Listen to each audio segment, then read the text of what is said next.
Welcome and thank you for downloading the SteelDev podcast.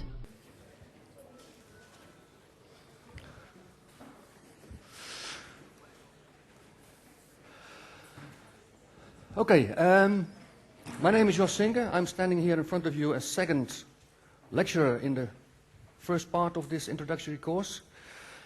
Together with Professor Hoekstra, we give the A and B section. That's the general introduction.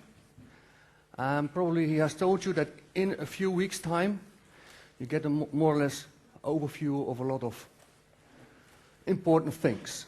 And in other parts of this introductory course, you will be informed about details. So one of the things you get later on is, for instance, you get something about aerodynamics. I tell today something about aerodynamics, some first principles. But later on you will see much more in detail. So I only do very shallow depth knowledge, but nevertheless I think it is very worthwhile to start with. If you do have questions during my lecture, don't hesitate to raise your hand and I will try to answer. I do not know maybe answering any question, but I will try to do so. And also what I would like to start with first is two comments. What I learned from Professor Hoekstra, there were quite some questions about assignment 3.8 and 3.11. Is that right? He gave you some questions to work on. And at the end of the second hour, let's say 10 minutes before or 20 minutes past 10, he will be here to have a brief chat with you about these questions. Preferably first 3.11, and if there's time left, also 3.8. Yeah? Another comment is, he also told during his lecture about ballooning that there was a student from mechanical engineering who was going to do a test to send up a balloon to the rim, to the edge of the atmosphere, trying to. And he gave you a link, a network, an internet link where you can watch, where you can view it. Well, what he said is that it is on Sunday, this Sunday, at about 12 o'clock. He will start his experiment. So if you are interested, would like to see it, that's the time at least to turn on your PC for that. Yep? Questions? Okay, then we will start. Today I will give a talk about some flying capabilities of aircraft. First I will start very briefly with some historic overview, a few pictures about that.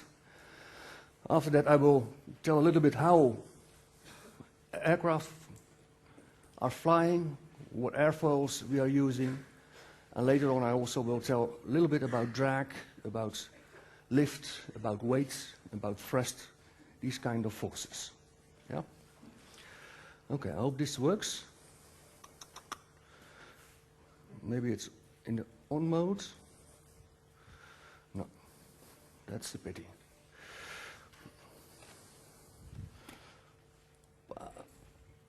Okay, so first a very short historical overview. By the way, all the information can be found in these chapters. I put this presentation afterwards on Blackboard, so you can see it again and you can look for the chapters and paragraphs in your book. You see here a number of persons who were important during the first years in flying. Some of them are Dutch, most of them are non-Dutch. Any familiar faces you see? The third one is? Santos Dumont. No. I know that's also, but that guy is not in the list. Yeah. That was a Brazilian guy who, yeah. The Wright brothers, yes, they are in the list. Who? second and third. Okay, this is Wilbur. This is Orville Wright. That's correct. That's right. More questions? More familiar faces? Charles Lindbergh. Which one? The fifth? That's not Charles Lindbergh. Chuck Yeager.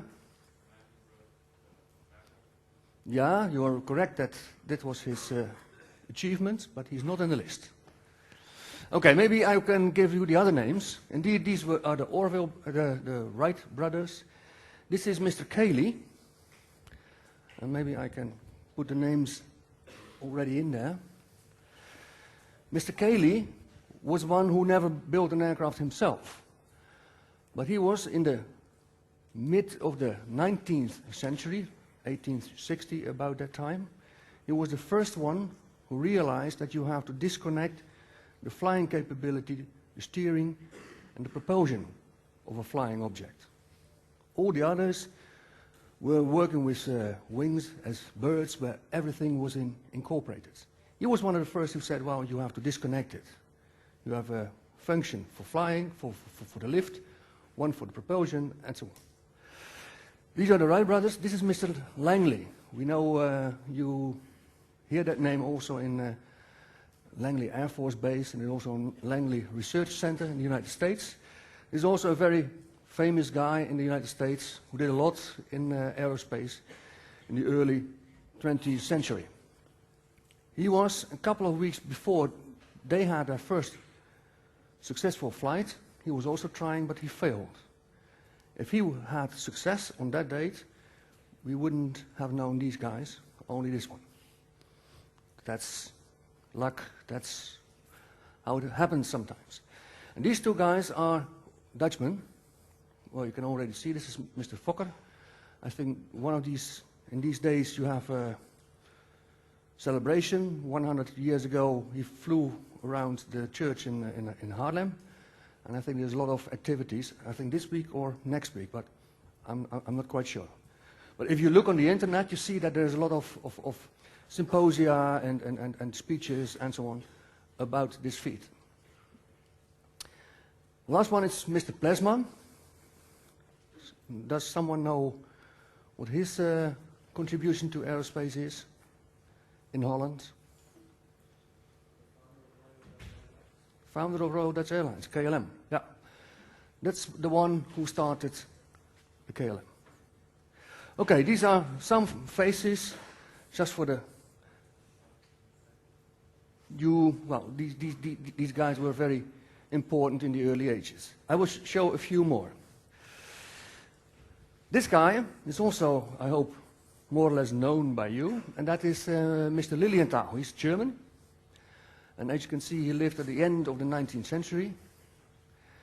And this guy did a lot of work, a lot of experiments with kites, kite type of things. As you can see, type gliders. He never worked with engine-propelled gliders. That was, well, he died before he even could start on that. But he did a lot of tests with a number of gliders to perfect, to optimize the flying capability, the lift capability of these gliders, these kites. As you can see here, he made about 2,000 flights. He had his own hill in Berlin. He made a hill from which he could run off, run downwards, and then take up speed and then glide with his glider. Largest distance, about 250 meters, so that's pretty long. We only have, from his efforts, we only have pictures. You can see here why, because the film was invented just before he died. So, few of his designs you can see here. These are from a museum in Berlin. He did a lot of good work. His reports, his stories about flying also were spread through journals, and also the Wright brothers, for instance, read his stories and were, well, motivated by his stories. sorry. And if you look nowadays even at the gliders we have, well, it's more or less descendants, of course, much better, but descendants of his first ideas. Nowadays we have glide ratios, as you can see here, 17:1 and 20:1. I don't know what, in his days it was somewhere between 5 and 10. So that has been improved significantly.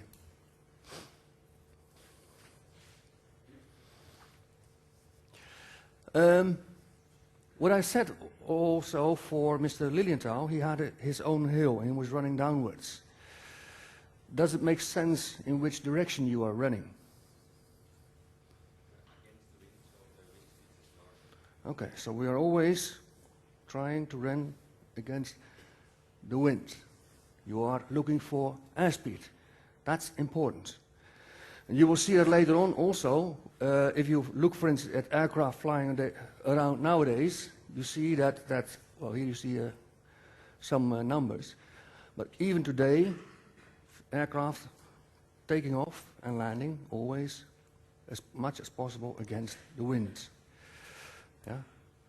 So ground speed is very interesting for the passengers because then they know how fast and how quick they arrive at their destination.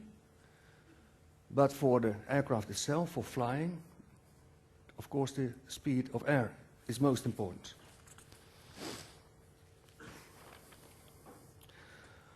Okay, let's see whether this works.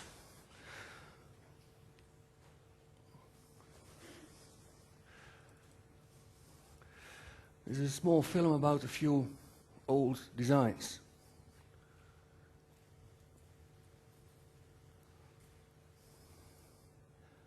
Maybe it's...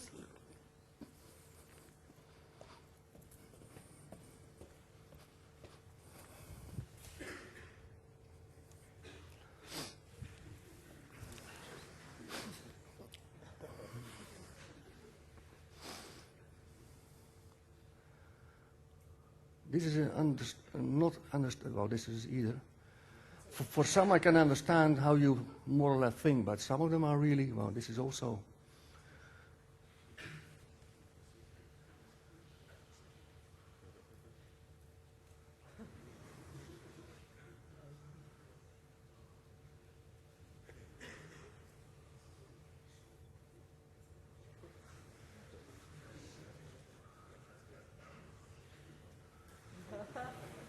Some kind of harvesting machine or something like that.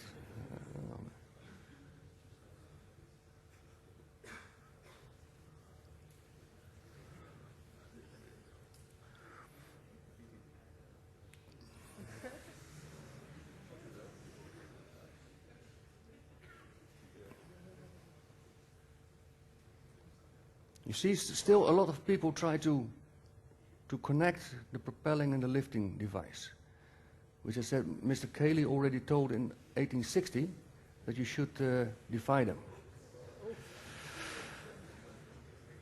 He's lucky. He's lucky. He can swim.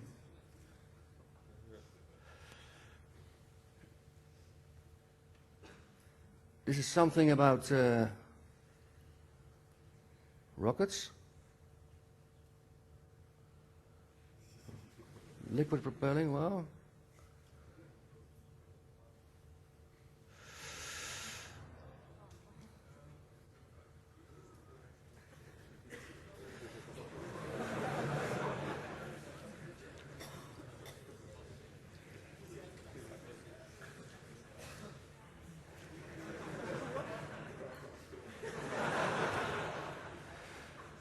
He has a little bit burnt ass, but he's trying again.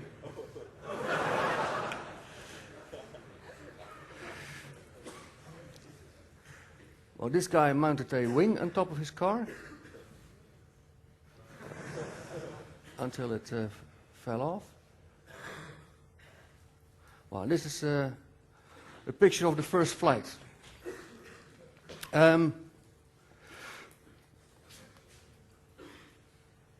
No, not again, not again.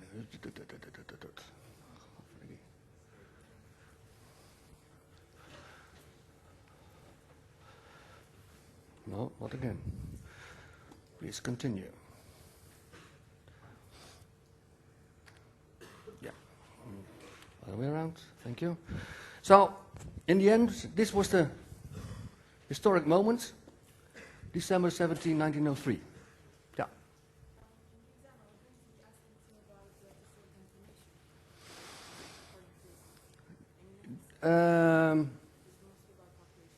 We can also ask about this, but don't study it too intensively. Don't study it for all the dates and so on.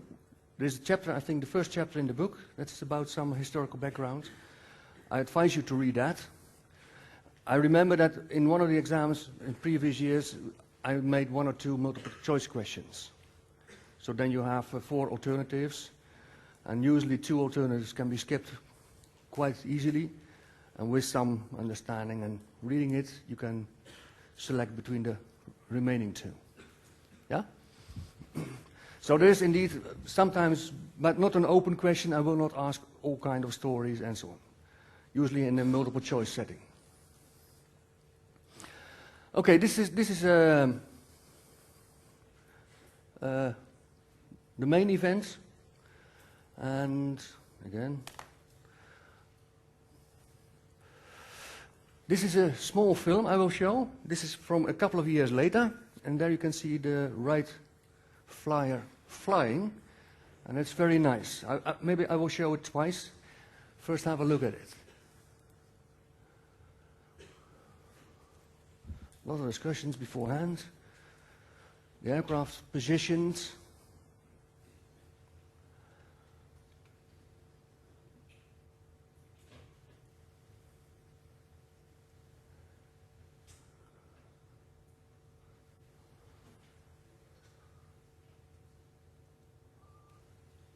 And as you can see, it can fly rather smoothly. Of course, this is not the one from 1903. It is an updated one, an improved one, but nevertheless it looks much similar than the first one. What you see, maybe I can tell beforehand, what you see, and then I will run it once more, is that the aircraft is put on rails. It does not have wheels, it's put on rails. And there's also a tower with a counterweight, which is pulling the aircraft, so you get in a very short time sufficient speed, so he has enough lift. On skis or something like that. He has some type of skis, but not wheels.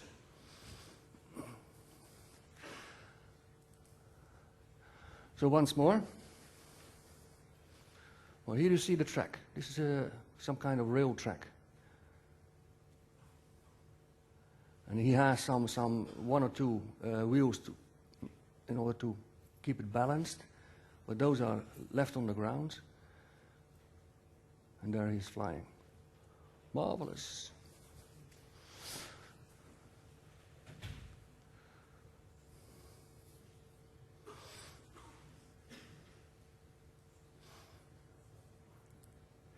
Okay, these Wright brothers, it was not a coincidence that they came with the first flying aircraft. Of course, there were other persons and groups also working on first aircraft. But these guys at least had some good potential, because they had, for instance, some shops, some workshops where they can work with tools, with materials, and so on. Again, as I told before, Lilienthal, with his stories, motivated them, inspired them. And also, they built very simple wind tunnels to test some of their designs. The wing shape, the propeller, has been tested in a very simple wind tunnel by these guys. Well, of course, the readiness of technology, if they had not been the first one, I think 1 or 2 years later, there was another one who was the winner of this contest. Here you see some of the features of this aircraft. It's not that light. Wingspan of about that. Wing area of about 48 square meters. And again, the longest distance the first one flew was about 260 meters, and it took them almost 1 minute. If you calculate that, then you have a a ground speed of about 15 kilometers per hour. So it's very, very slow. So probably they also had some significant headwinds.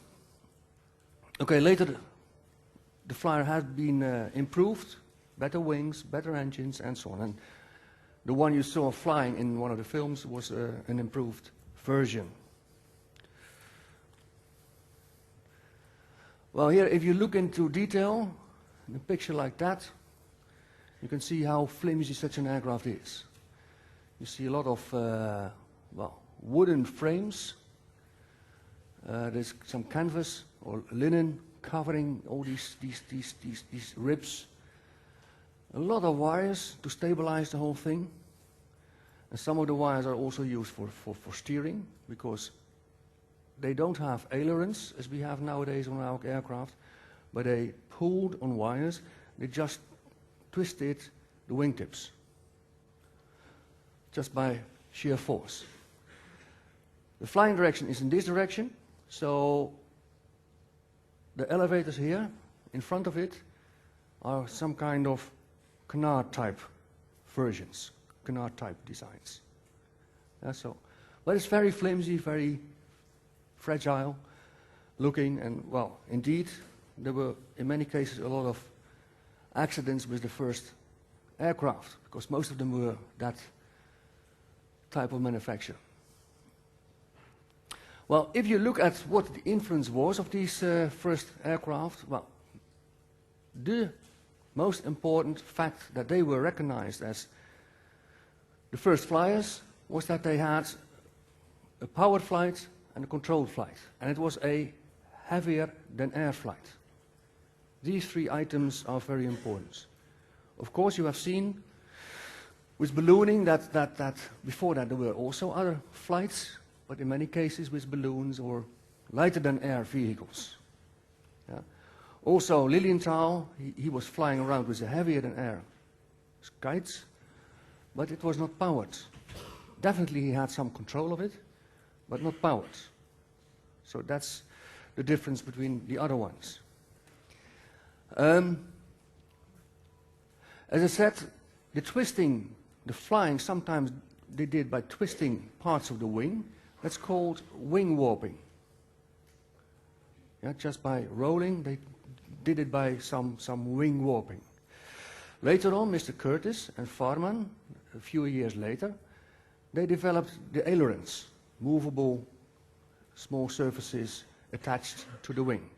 And that helped to steer much better.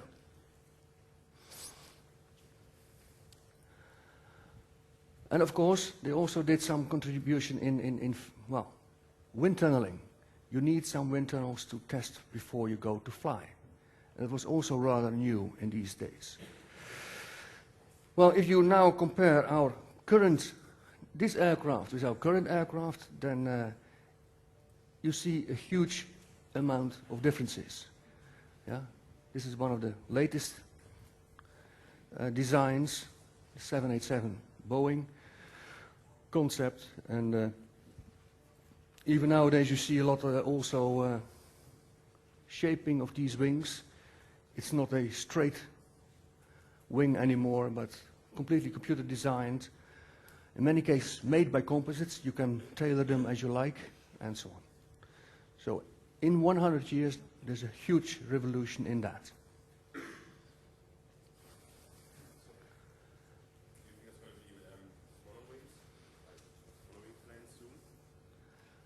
Again?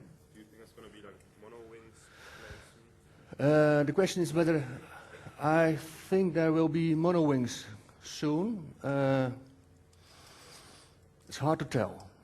I'm not blended wing, what you mean, eh? Yeah.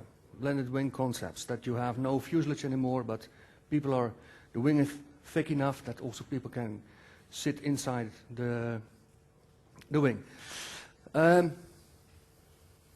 Technically, I think it is possible. There's no doubt about that. You see also the B-2 flying bomber. So, but there are a few obstacles I think they still have to do. First of all, interest the public for it, because as soon as you are doing that, you have a square inside your aircraft, and window seats are not there anymore, only very few. And I think a lot of people still would like to fly seeing maybe or sitting next to the window or are able to look outside. Because we also, it has been discussed in the past whether we could remove all these windows, but that's out of the question. Because these windows, as you see them here, are really a pain in the neck for a lot of engineers, because you have to design for it.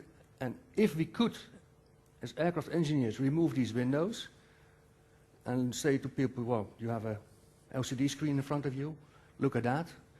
If we could remove that, that could save a lot of weight, and we could fly much more efficiently. But so far, no one dared to do so. So also a step to blended wing, that's one of the reasons. Also, if you look for a cylindrical fuselage, that's for internal pressure quite an optimized concept. As soon as you have a flat shape, then for pressure it's not an optimized shape. So you have to compensate a lot with materials. We have new materials nowadays which can do the job, but these materials are maybe stronger and lighter, but part of the benefit you have in these materials are sacrificed by the non-optimized shape. So you have much better materials, but you do not use them in the optimal sense because you have these kind of things. So technical, yes. If it is introduced quickly, I'm a little bit hesitant about that. Yeah? Long answer, short question, long answer. Okay. But there was room for questions, as you can see. More questions?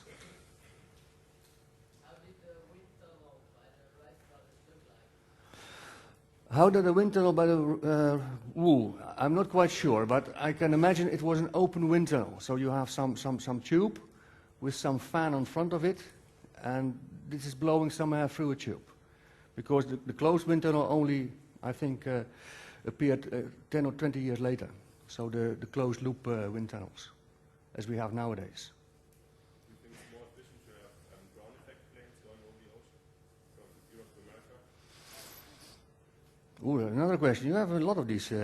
I don't know. I know that winding ground effect can help you a lot by flying more efficient.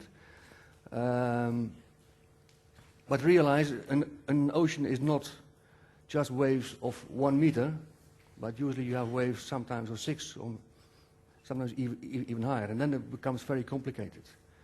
With radar? Bigger the plane, the smaller, bigger waves.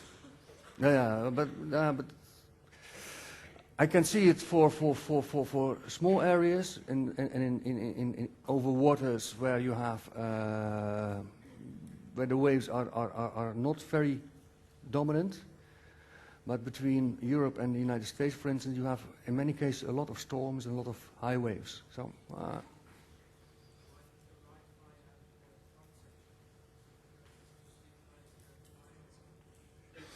Why does the right flyer have these front ailerons? That's the question, eh? I think that was their choice. They had some vertical steering in the back and some horizontal steering in front. But don't ask me why they did it like this and not in. Answer is given in the book.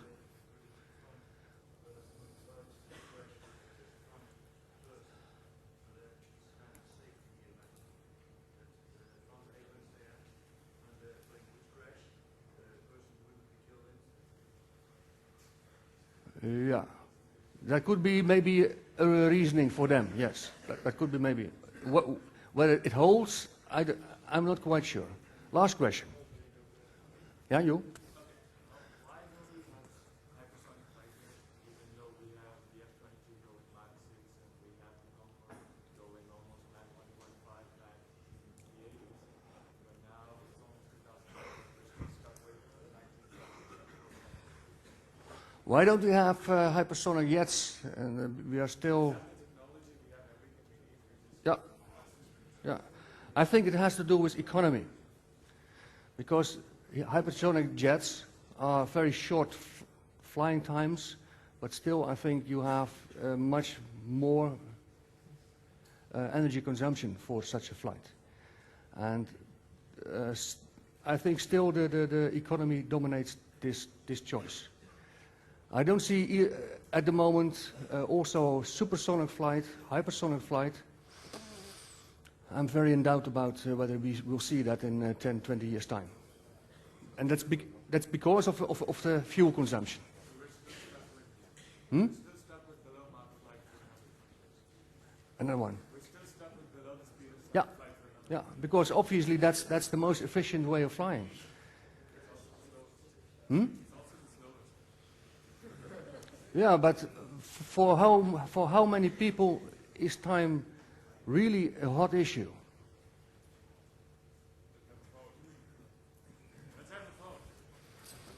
Yeah, okay, if you go on holidays, who says, I would like to be in 1 hour to Spain instead of 2 hours? There are. Okay. But that's a little bit... And are you then willing to pay 2 or 3 times the ticket price? Most of the people don't. Look at the Concorde. We had a Concorde flying to the United States. And there were people flying there. But the ticket price was 3, 4 times higher than a common ticket price. And a lot of people say, well, 3 hours or 8 hours, I take 8 hours for a much lower fare.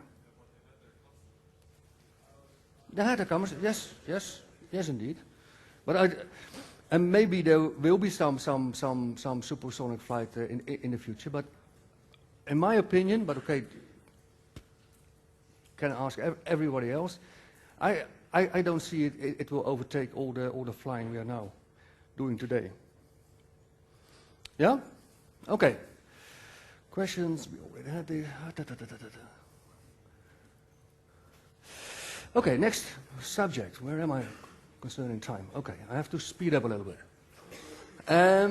What I would like to do is to talk about this equilibrium, about these forces. If an aircraft is flying at constant speed, at constant altitude, you have a force equilibrium. Yeah, the aircraft has a specific weight, and that is counterbalanced by the lift. It has a specific drag, and that's counterbalanced by the thrust of the engines. Well, those are four very simple forces I will address in the coming slides. Okay, so realize this is true when you have constant speed, constant altitude.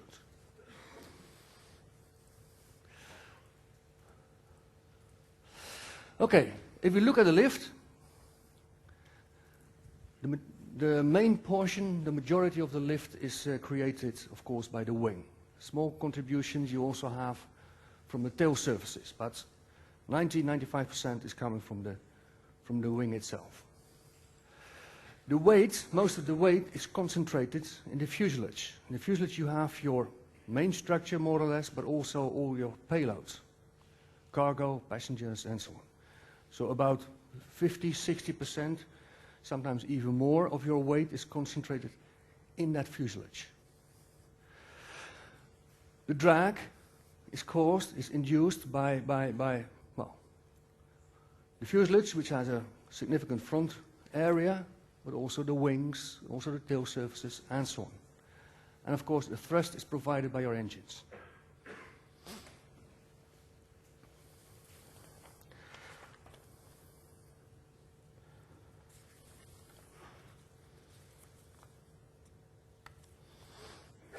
Okay.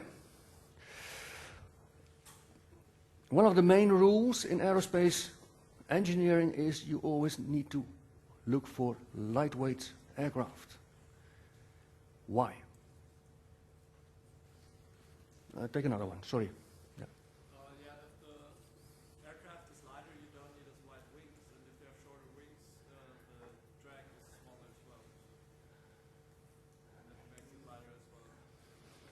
Yeah, but that's an optimization, and once you have now let's first look at other answers. Yeah.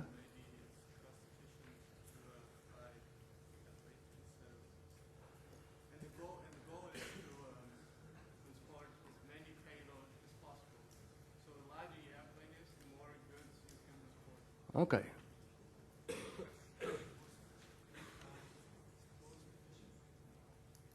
Most efficient way to fly. Well, less weight, less lift needed, so you need less thrust, which is going to be like cheaper.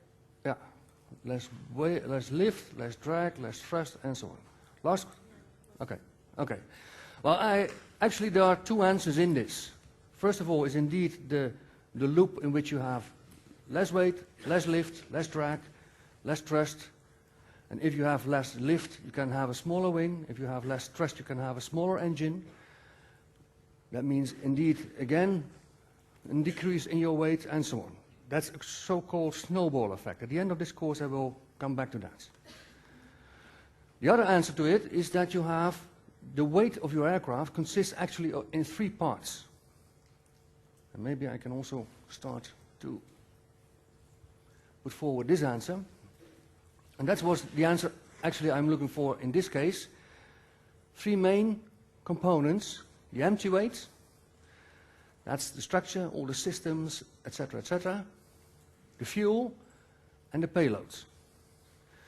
And here, if you can see, if I decrease this one, lighter structures, lighter aircraft, I design and build lighter aircraft, better materials, and so on, this is decreasing.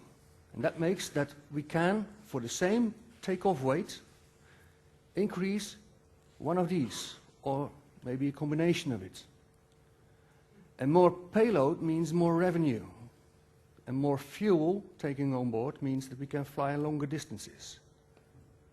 Yeah, so that's why there's a continuous incentive to try to come up with lighter structures, lighter aircraft.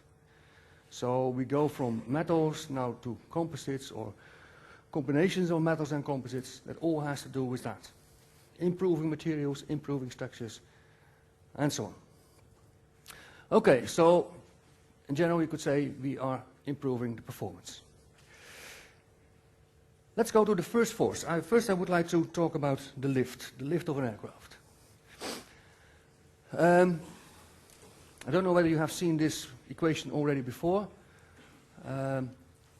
but this is a general equation of the lift of an aircraft, and I think you will see them plenty of times. So in the end you can dream it, and that's what we would like you to do. You have here a number of parameters in there, variables in there. The first one is the lift coefficient. And that's a constant value which matches this one with that one. But it is not without meaning. This CL value is a very important one because it tells how the wing performs, how efficient the wing performs. I will come back to that in some other slides. This one you already recognize, that's the density of the air. Depends a lot on the altitude you're flying in. The V is the airspeed. We're not looking here at ground speed, we are looking at airspeed. And we have seen it already before, going down the hill. What makes sense, the ground speed or the airspeed? Well, for flying, for the lift, it's the airspeed. How the wind moves with respect to your aircraft. And this is the wing area, the surface of your wing. The parameter S.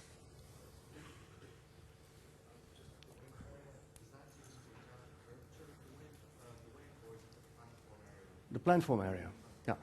So if you look on top of, if you have a topside view on your aircraft, just the surface area of your wing. That's S, wing area.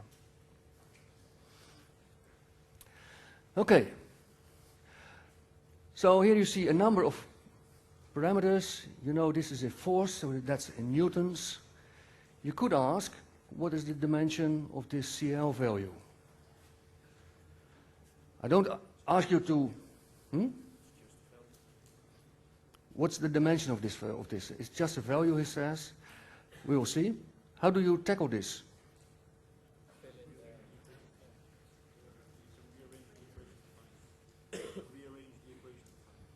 Rearrange the equation. So what you're actually doing here is newtons, for instance. And then here a kilos per cubic meters, and so on. Is that right? Yeah, that's what you mean? Okay. Well, that's the strategy. And that's a very efficient strategy. That's a calculation with dimensions, which can help you sometimes by checking your results.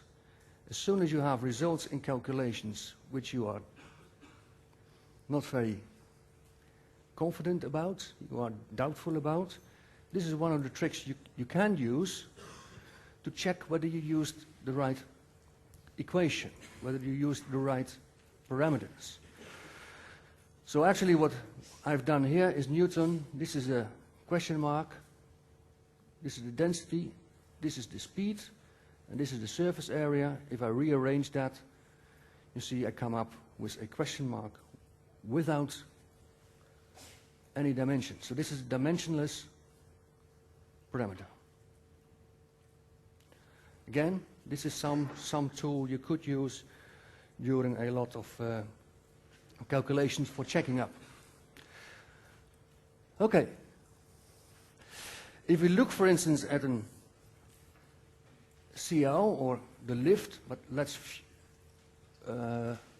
zoom in a little bit on that CL value, because I said it tells something about the efficiency of an airfoil, of a wing. Let's first have a look at it in two-dimensional way. This is a cross-section of the wing. And there you see that we have a so-called airfoil or wing profile. And if you look at such a wing profile, you can see a number of typical parameters, number of typical features. First of all, the length of it. That's what we call the chord. And that has a parameter C. That's actually the distance between the leading edge, the front tip, and the trailing edge, the aft tip of the wing. What you also can see is that if we look at the center line of the profile, the center of each distance at any location, that's a curved line. It's not identical with the straight line between the front and the tip. That means there's what we call a camber in this profile. It's not symmetrical around this line. And the profile also has a maximum thickness. Well, most of the wing profiles are not symmetrical. Most wing profiles have this shaped form. And whether this thickness, how large this is, or how big this camber is, or those are design variables you can play around with. If you look, for instance, at tail surfaces, these have in many cases more or less symmetric profiles. So for generating lift, such a profile is important. Maximum thickness, yeah. Not average, maximum thickness. So by shaping a wing profile like this, you already are able to generate lift, even when this is in the neutral stand. This is horizontal if I fly horizontal. Then we have what we call an angle of attack 0. Because another way, as you can see here, if this is the flying direction, if the wing is pitched up a little bit, then we have a so-called angle of attack. And that's also contributing to the lift. So the lift of a wing is generated due to its shape, and also to its position, angle of attack. And of course, other parameters are also involved here, air density and airspeed and the wing surface.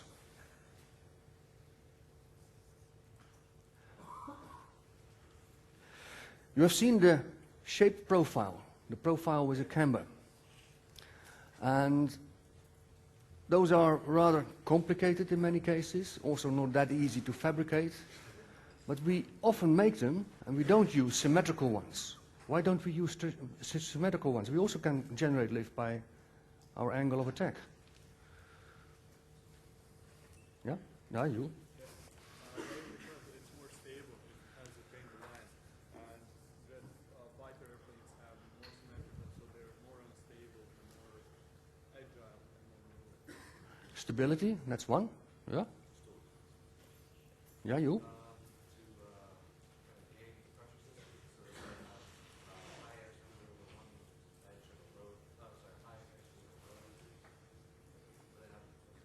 The pressure difference you are creating. Yeah, but that's also possible. You also can generate it by a certain angle of attack. So that's not.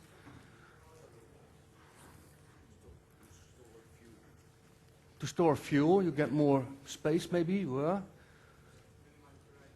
To minimize drag. That's the best answer and the right answer. Because as soon as I pitch up my wing to generate lift, I also get much more drag. Yeah? And that's the reason why we often work with these shaped profiles. So in particularly for horizontal cruise, we try to have a shape of the wing which minimizes drag. Of course we have to climb first and later we have to descend, but the most important thing in flying is still, on long distances, the cruise flight. Okay, so drag. Realize it also minimizes drag. Well, in the past, early ages, there were very large number of different systems to describe these airfoils. What's the time? Well, I'm already in the break. I will finish this and then send you to break. A lot of different names. Everyone more or less generated his own concept. You have here the right designations. You have the RAF designations. Later on, from the 1920s, I think it was, there was a organization in the United States who more or less classified profiles. And from that time on, you saw a lot of so-called NACA profiles. And those have specific descriptions.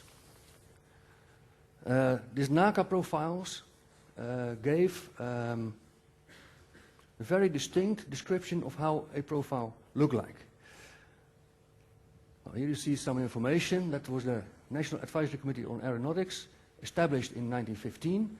And they were not only looking at profiles, they were also looking at propellers, landing gears, aerodynamics, and so on. So they generated these airfoils, and those are 4-numbered digit nomenclatures. And here you see, for instance, one.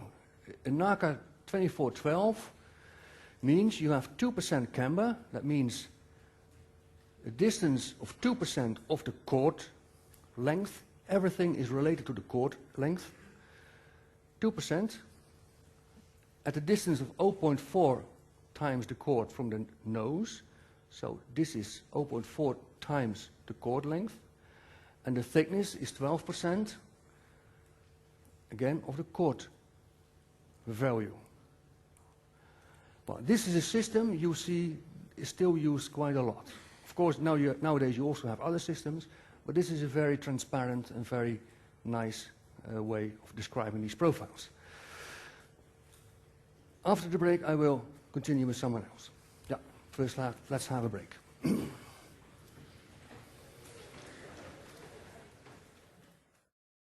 I had in the break a few questions about camber and these kind of things.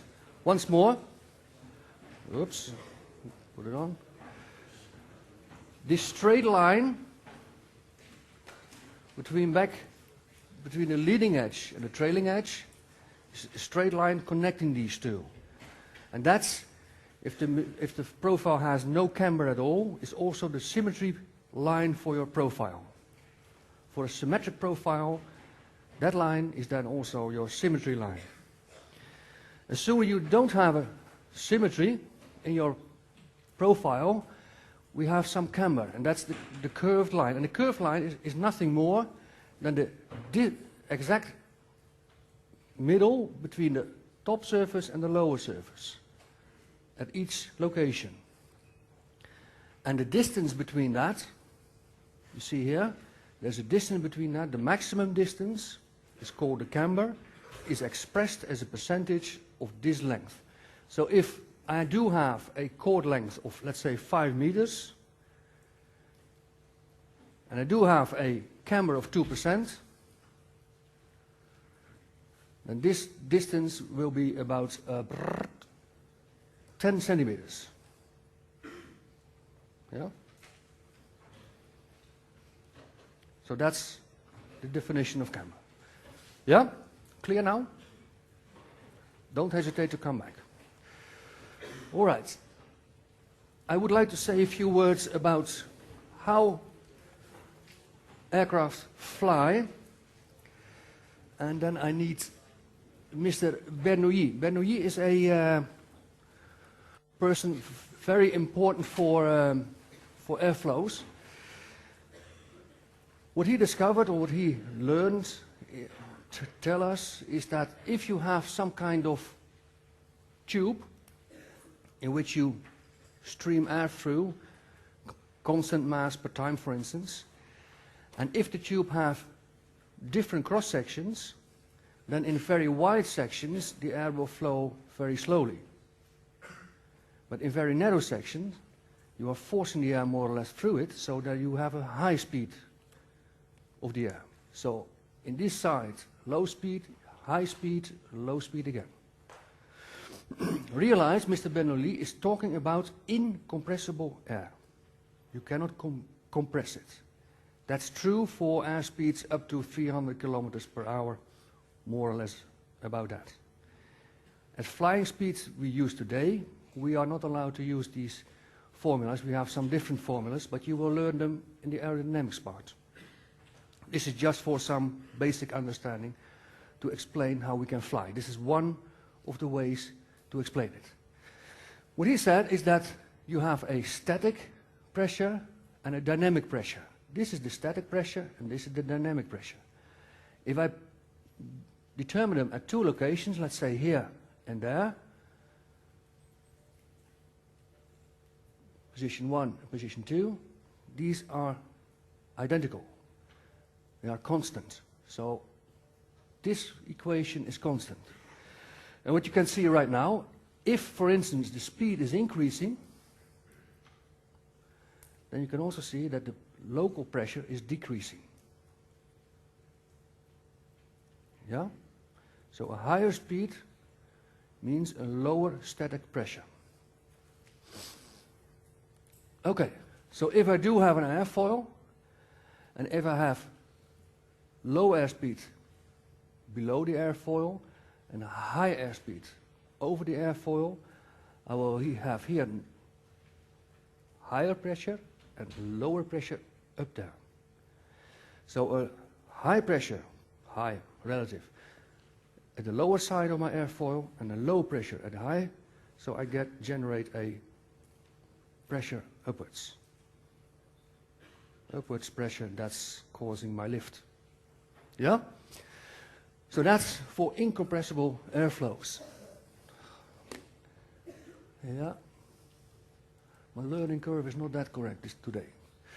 Okay, so higher velocity, lower local pressure. So lift you generate by pressure difference.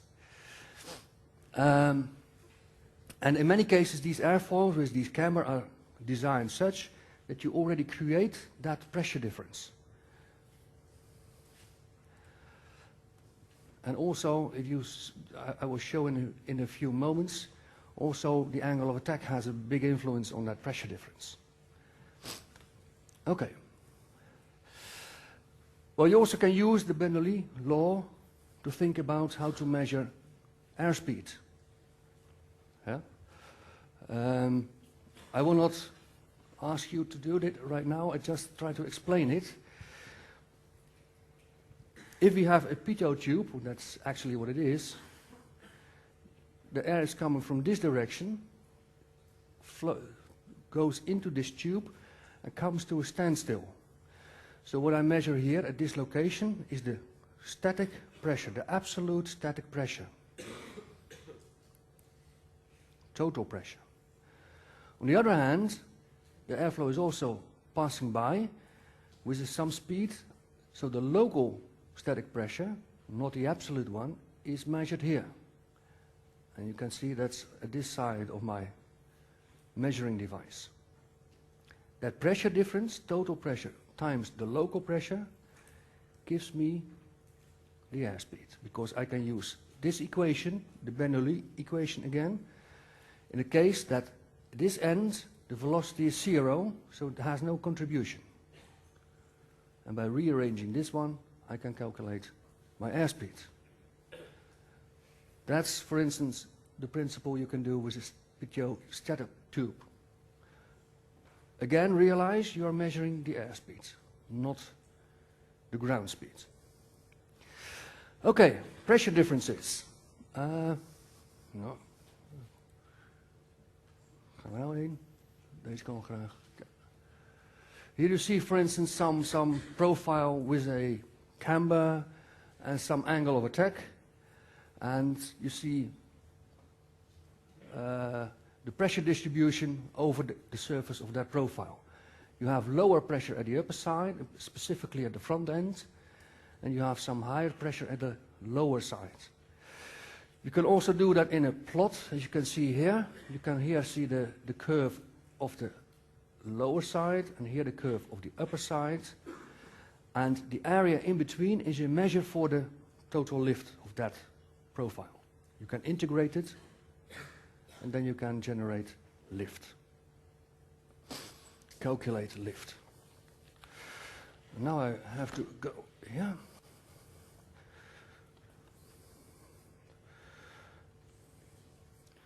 And try to get this one, because this is a very nice link also for you to look at it at home. I hope it is a little bit quick, yeah?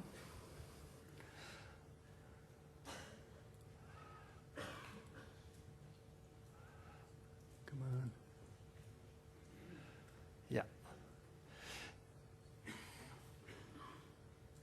This link gives, for instance, first let's go to metric units. Rescale, yeah.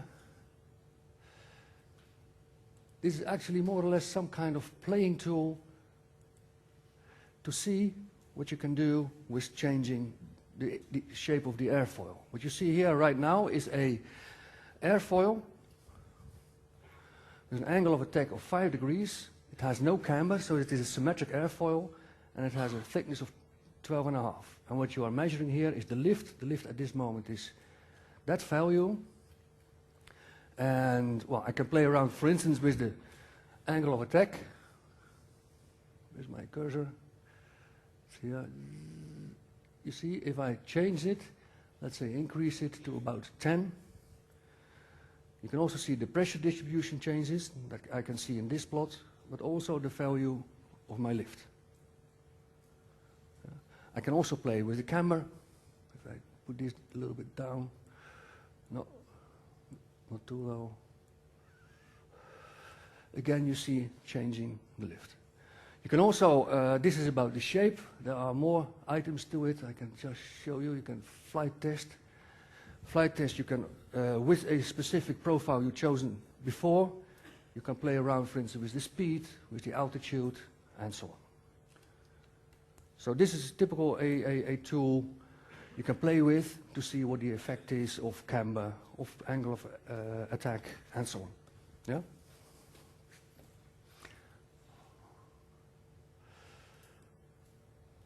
So there is the link, and you can see it later on also in the slides.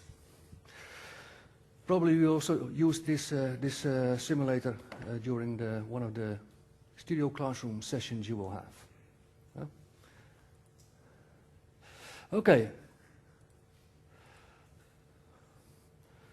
Sometimes I made these slides with a lot of clicks, but it's not always that useful.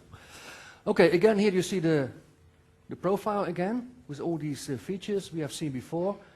NACA description. If I take two, for instance, this one and that one, you see here two curves. Which is which? Any idea?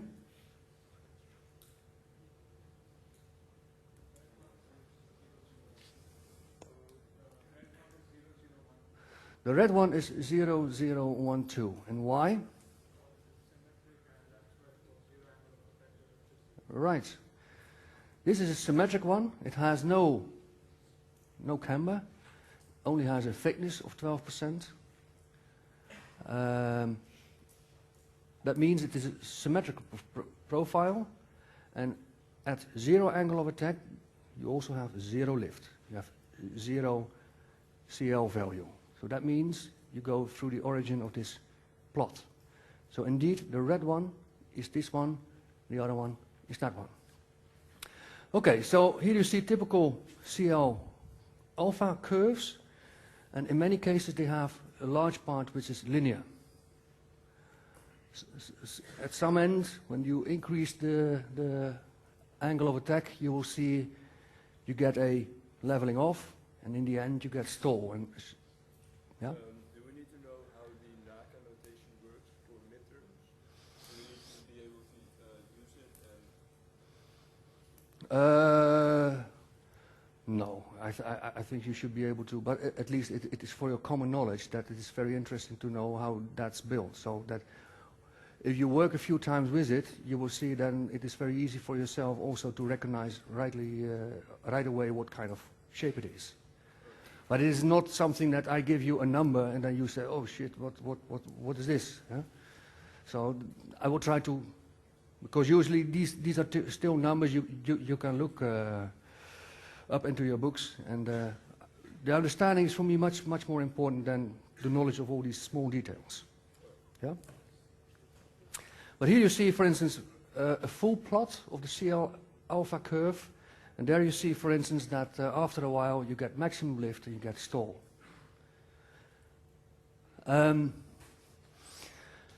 This is typical flow around the curve. First of all, it's laminar, and then you have some transition points, and then it starts to get turbulent. And we try to maximize as much as possible laminar flow, because that has a very low drag. But for sailplanes, you often see they can increase this point sometimes even up to there. But for common aircraft, it's usually 30–40% of the profile is laminar, and the rest is turbulent. But that's because you have all kind of, well, rivets and small deviations, and that helps starting transition from laminar to turbulence. But that's the most favorable one, the laminar airflow. Well, here you see in several steps what happens. This is a very nice airflow, as you can see here also. When you increase, in this case, the angle of attack, the flow becomes more and more problematic, and in the end you get some delamination, disconnecting of the flow and your airflow, and then we are talking about stall. Then you lose your lift, and that's very dangerous. Yeah. And here you see also there's no contact anymore between the flow and your profile. Well, I will skip that one.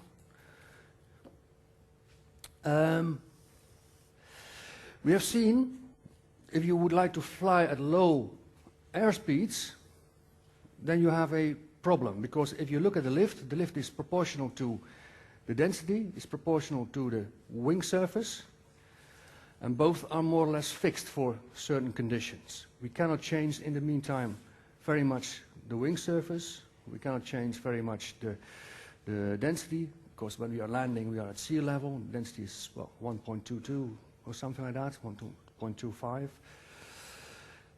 But we would like to drop our velocity, our speed, we would like to drop it significantly. So we have actually very limited possibilities to play around. And the only thing we can do, for instance, is to play around with additional devices, slats and flaps. So sleds, for instance, those are these trailing edge devices. We can, if this is the common CL alpha curve of the wing, by adding these, we can increase the curve to higher values. That means we can have higher CL values, and that has also implications for higher lift forces, even at lower speeds. Yeah? So these devices usually have impact on the CL values. The same with flaps in front of it. These front end flaps also have an impact. And here you see, for instance, one of the pictures where you see the airflow with a flap, extended flap, how it follows and still is rather okay. No stalling at this moment. These are typical devices you use during takeoff and landing. Why not always fly with flaps? Because then at high speed you have more and more drag. Yeah, so it's always the balance. You need to have enough lift, but also try to have as low drag as possible. At landing and takeoff, the speeds are not that high, so the drag is not that high, but then we are focusing more on the lift, and at cruising altitude, then the drag is more dominating. Yeah? Well, you can play around a lot with wings, wing surfaces. This is, for instance, top view. Well, this is the wing surface. The wingspan is from tip to tip. The taper means how it is, the chord is decreasing from the root to the tip, and so on and so on. You have a lot of variables to play around with in the wings when you are designing wings. And you can also see here in pictures like these ones. You have tremendous amount of different wing shapes. So far something about lift. Questions about this item?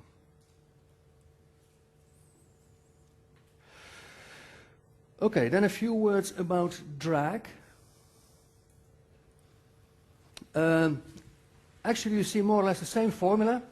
This formula is more or less the same as the lift formula.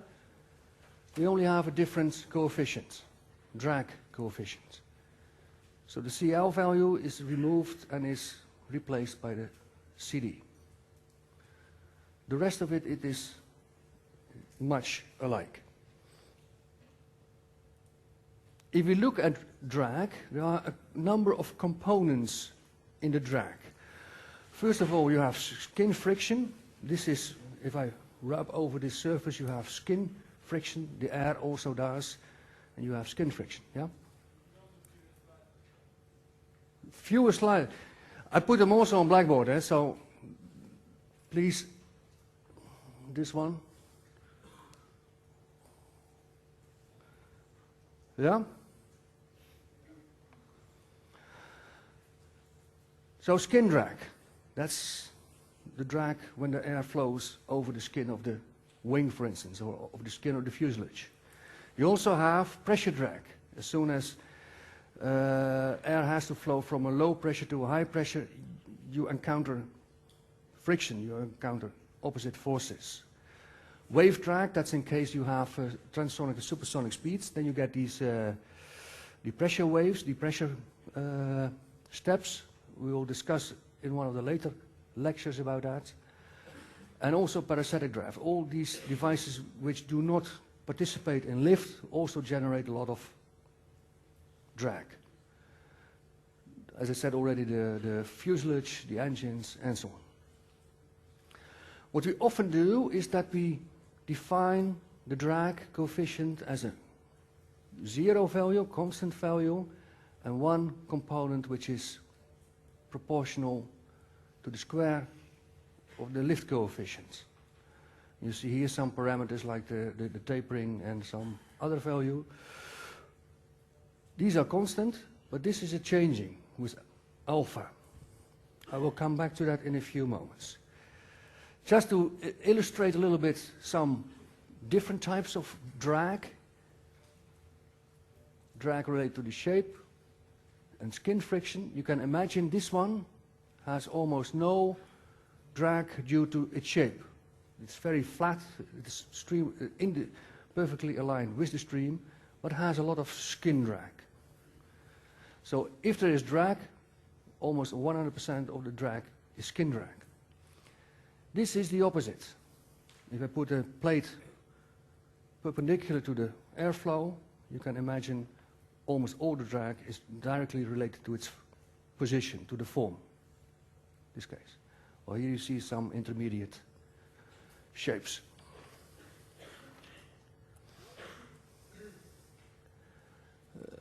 Terug. Even wachten. Well, here you see two pictures. Such a plate which is more or less placed perpendicular in the airflow, and there you see you have a very high drag coefficient. And this is a nice, more or less streamlined profile, and there you see the drag coefficient is much smaller. Yeah, so just to give you some order of magnitudes. What we discussed so far is more or less two-dimensional in the plane. If you look one step further, you also can see, for instance, three-dimensional effects, which also cause some drag. If this is the wing, we have an overpressure below the wing and an underpressure over the wing. You can imagine that some of the air would like to escape in this direction, turn around the corner. And that is also inducing these vortices. You can see them also here in this picture. Vortices because of the airflow. The vortex is not contributing to the lift, it's only contributing to drag. So you have an increase in drag, and these are only, well, you should try to get rid of it. One way to do it, for instance, are these winglets. What you actually do is to prevent most of the airflow to turn around the corner. And therefore, adding winglets to wings can help you by fuel consumption. You get a reduction in fuel consumption by 2, 3, sometimes 5 or 6% because of these winglets. Well, here you see two lines in the left-hand side in one plot. This is what we have seen already. That was the CL alpha curve, the lift coefficient, CL, the angle of attack. And in the same plot you also see now the drag coefficient as function of the angle of attack. Realize it looks as if they are more or less at the same size, but there's a significant scale difference between these two. The scale here is 5 times smaller than here. So I just put them in one plot because otherwise you only see here a very meager curve, very meager line. Now you see them more or less like that. I also can put them in a so-called lift-drag polar. What I do is for each angle of attack, I take the two values and put them in a plot like this. So I have, at each angle of attack, I have one drag coefficient and one lift coefficient, and I get all these data points. And when I have this line making contact with my curve here, then I have the best ratio CD over CL, the lowest value. And that means that's the value with the best flying conditions. Yeah? So usually the maximum CL-CD ratio you find here, and we try to design, for instance, the cruise flight as much as possible close to that value. And then you have a more and a good and efficient way of flying. I will skip that one. Just to show that CL-CD ratio can be very different for different types of aircraft. You see here someone, a modern sailplane, the Lockheed U2, that's this one. This is a bird, an albatross. Boeing 747, Concorde, as you can see here. A Cessna, again the Concorde, the Sparrow, and the Space Shuttle. You see already the Space Shuttle is not that efficient in flying, but okay, it's not designed to, just to have some wings to come down. But here you see some typical values. And then you see, for instance, this aircraft is even exceeding an albatross. An albatross is already recognized as a very good flying bird, very efficient flying bird, but such an aircraft like this is even exceeding it. Modern sailplanes can even have much higher values. Yeah. That's an art in itself, more or less. Okay. I will have a few more words about the two other forces. We have seen four forces: the lift, the drag, the thrust, and the weight. We have seen now the drag, and that has to be counterbalanced with the thrust. And for flying, we have a number of engines we can use: propeller engines, piston engines, turbojet, turboprop, turbofan, ramjet. Nowadays, the Americans are, for instance, doing a lot of research in this area, the ramjet and scramjet, where you see sometimes that some experiments fail and some are successful, but, well, there's a big research ongoing on that one. Most aircraft nowadays are equipped with turbofan aircraft, and you see a picture of that here. If you are talking about a turbojet, actually that's only the core without the fan, so then all the air is flowing through the hot parts also of your engine. Because in this area the air comes in, we compress it even further to high pressures, and here we mix it with the fuel and then ignite it. And in a car you have that piston engine, you have a not constant burning process. You have some explosion, then you have a work cycle, and then you have a compression, igniting, explosion, work, and so on. That's intermittent. In this air engines, it is a continuous process. So there's a continuous burning of fuel and compressed air in the combustion chamber. The hot air is expanding here in the turbines and in the exhaust, and thereby these turbine discs are also propelling the front end. And we also have enough energy also to propel the aircraft. Yeah? That's a turbojet without this fan. Nowadays they are flying with much more efficient turbofans, and not all the air is going through the hot section anymore. Most of the air is going outside. These turbines are also propelling, also driving these big fans. And nowadays I think 6, 7, 8 times more air is going around the engine than through the engine, through the hot parts. So then we talk about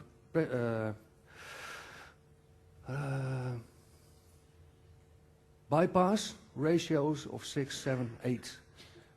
Most of the air is bypassing the hot section of the aircraft.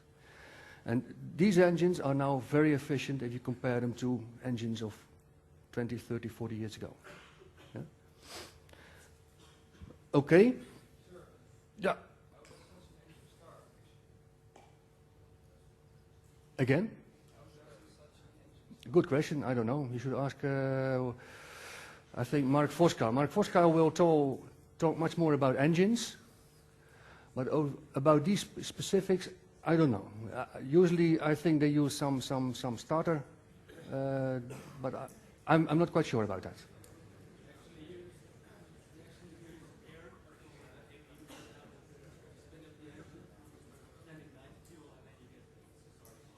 Yeah?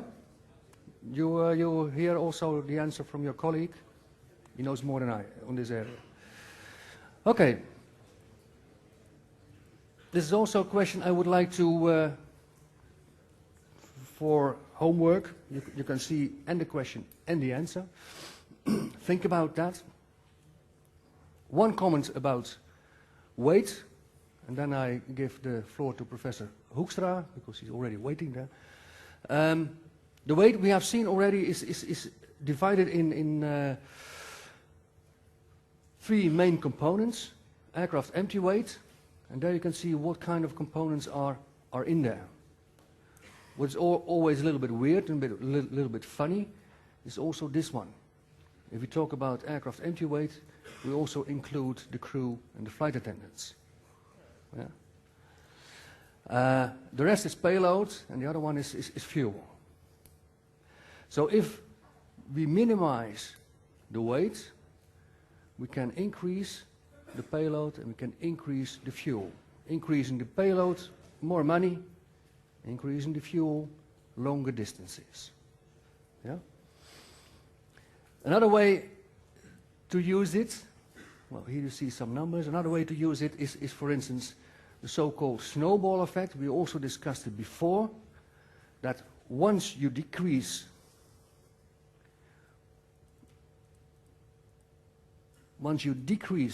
the weight of particular sections, let's say you replace a part of the structure for a new structure which has lower weight, you can use some kind of snowball effect. Because lower weight, you need lower lift, you have lower drag, you can have lower thrust, and lower lift means a smaller wing, smaller engine, and again. So then you enter more or less in a loop like this.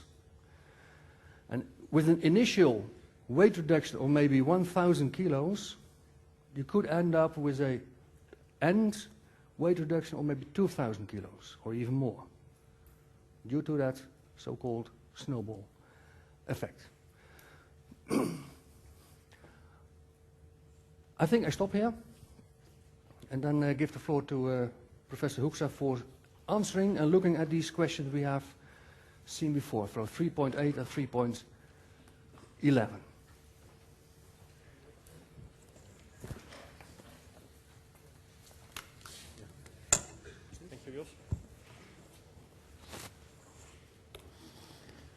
Even inloggen op Blackboard. Kan ik het laten zien. Kijken. Okay, I got a lot of questions on those two problems. One of them was not in the solutions that we put on Blackboard, so I could have anticipated that. First of all, as you might have seen, the solutions for chapter 2 and 3 are actually based on the 4th edition. That's why some of the problems were missing. And it's also quite US-centric. They used a lot of the US units. So I'll also go into how you can easily work between those two units, because I heard some people had trouble with that as well. If I have the time, otherwise I'll do it the next lecture. But I'll look at the problems first. Who did make the homework? Okay, those are the ones that usually pass the exam. Really true. Because it all looks very simple. If you just look at the answers or the derivation, then it seems obvious. But if you have to choose yourself what to do, it's much harder.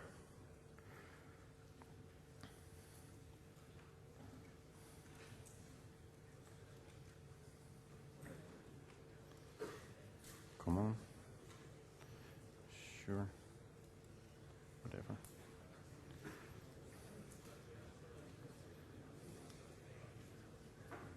Come on. What is he doing? Who still uses this browser, right? It should have Chrome or Firefox on it. Okay. Course information. Getting there. Slowly. Module AB.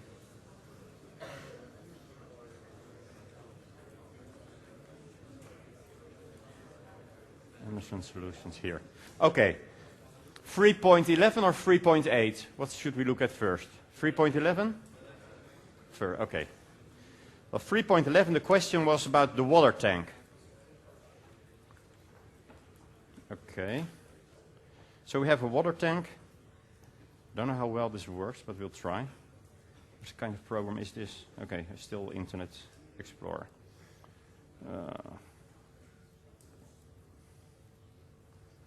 Maybe it works better on the screen. But anyway, the water tank, there were it was basically, you use different things there. You use the hydrostatic equation to calculate the increase of water pressure in a tank. An important property of a fluid compared to a gas is that a fluid does not compress or hardly compress with increased pressure. While a gas, where the molecules are much further apart, that will compress much more. So when you use the hydrostatic equation, you do not need to worry about the changing density when you go deeper. So then it becomes very simple. You can just use the simple formula with the deltas. Delta P, can you read this in the back as well? A bit hard. But if I click once, it's zoomed. The right one I can... No, but this is not in... There, oh, okay, sorry. So here we could say to 150, oh, that's too much. 75. This better? Okay. So here we see, let's use the figure a bit still. Here you see we can simply use the hydrostatic equation, which shows that with increasing depth there's a linear relation to the increasing pressure. So what basically happens is you go to an increased delta PW, due to the water I've called it, at the floor of the tank, which we can calculate by filling in the depth of the tank. But if we want to know the total force on the wall, we have to take the average of that, which is half. So we first calculate this value and then use half of it to calculate the pressure. And then, I cannot go down with this one. Of course, we first always move to SI units, so meters and kilograms per meters cubed for the density.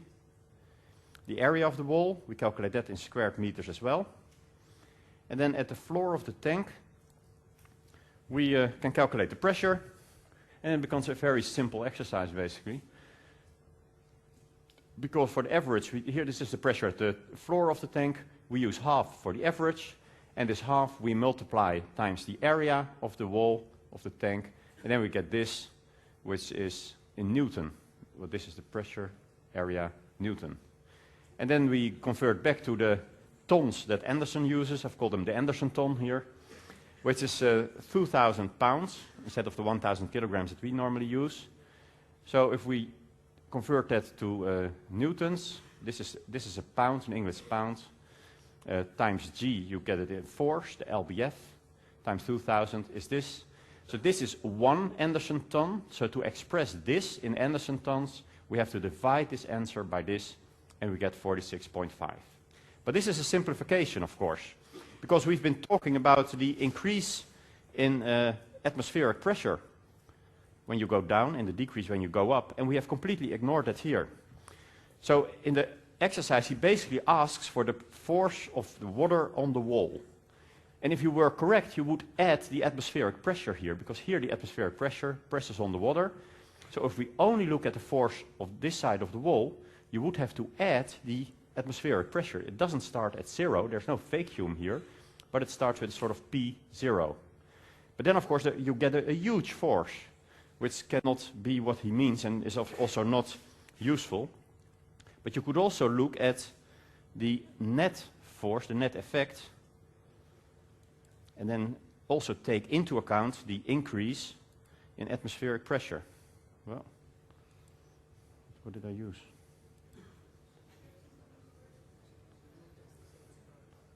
Zoom once, and then we change it to 75. That was it, right?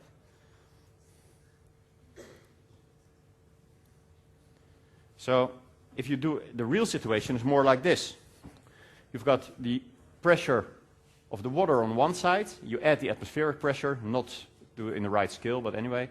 Here the same on the other side, but you also get an increase of the air pressure when you go down. Well, we do not need the complex standard atmosphere equations for a height difference of only 3 meters. There we can use the simple hydrostatic equation as well. So if you calculate the sum here, you add this all up, of course those two compensate again, and the only effect is that you get a reduction of water pressure due to the increase of air pressure. Well, what is the net effect? He doesn't state at which altitude you are, So apparently Anderson didn't mean for you to even use the atmospheric pressure, but if you do, and we use the standard density of the air at sea level according to the standard atmosphere, you get 46.4. So it's in the order of 2 promille, 0.2% of change. So you see that the effect is indeed minimal because water is 1,000 times as heavy as air. Is this clear?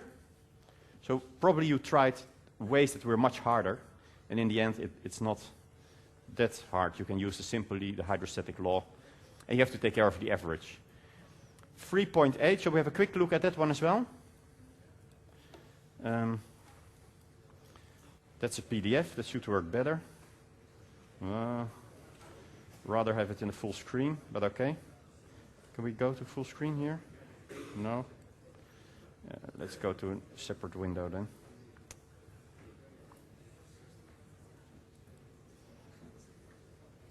Get it. Save a copy.